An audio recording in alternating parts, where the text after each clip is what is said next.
Well, good evening again, everybody. Here we are in the big indoors, but I'm hoping in a couple of months the weather will be very different from tonight and we'll be in the big outdoors. Do any of you enjoy doing sports or activities outdoors in the summer? Great, hard not to in Maine. I do too, and in particular, as you've probably guessed already by this slide, my favourite thing is being on the water.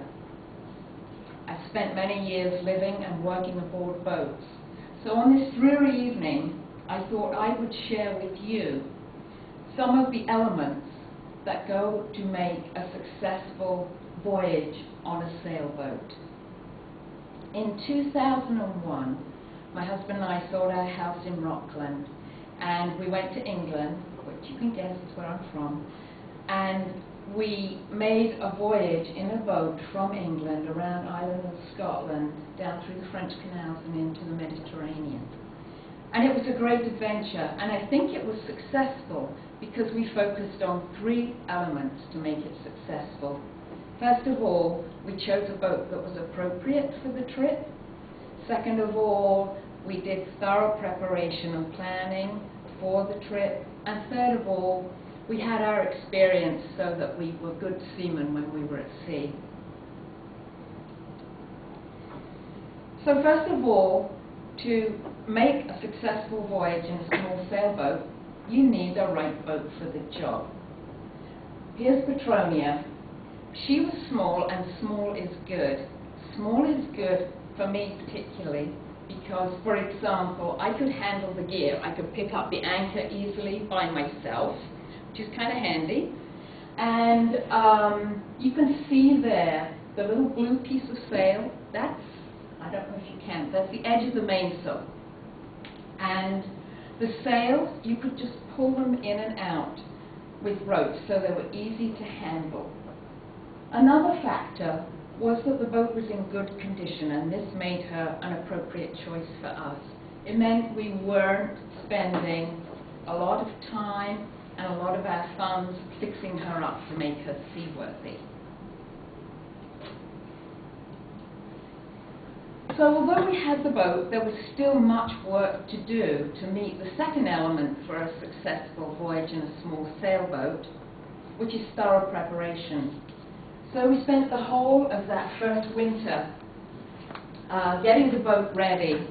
And one of the things we did that really turned out to be one of the best things we did was to put on this sailing wind vane that you see here. And what that does, it's like having a third crew member. It will sail the boat for you.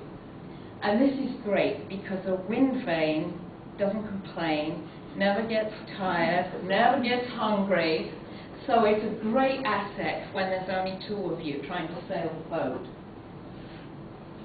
The other thing we had to do was service all the gear in terms of preparation. And then the fun part was planning where we were going to go. And to do that, we had to buy cruising guides and then get our charts together. The very last part of preparation comes just before you're ready to leave. And by then, you're really ready to leave.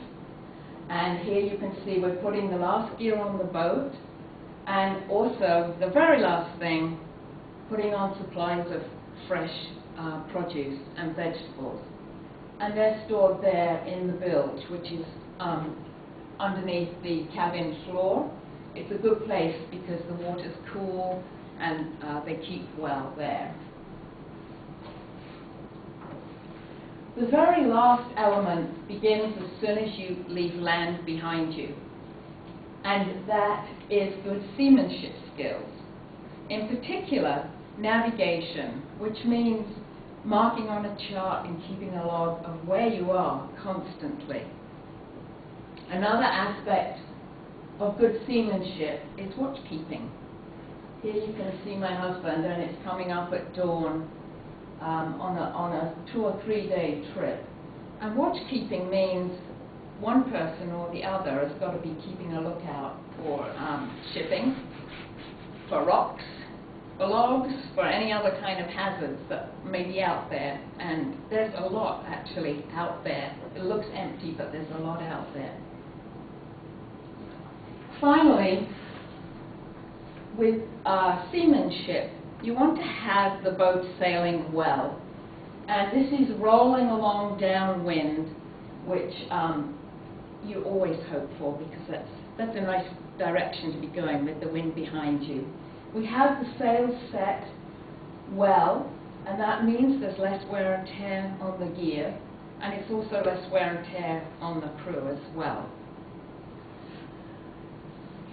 The final reward for having found an appropriate boat, for having prepared well, and for having used good seamanship skills is the joy of arriving in port and relaxing and looking forward, recovering, and looking forward to going ashore and enjoying all the new adventures that are waiting there for you. So, if you love the outdoors, and especially if you're looking forward to getting on the water this summer, I hope you do so safely, and may the wind always be at your back. Thank you.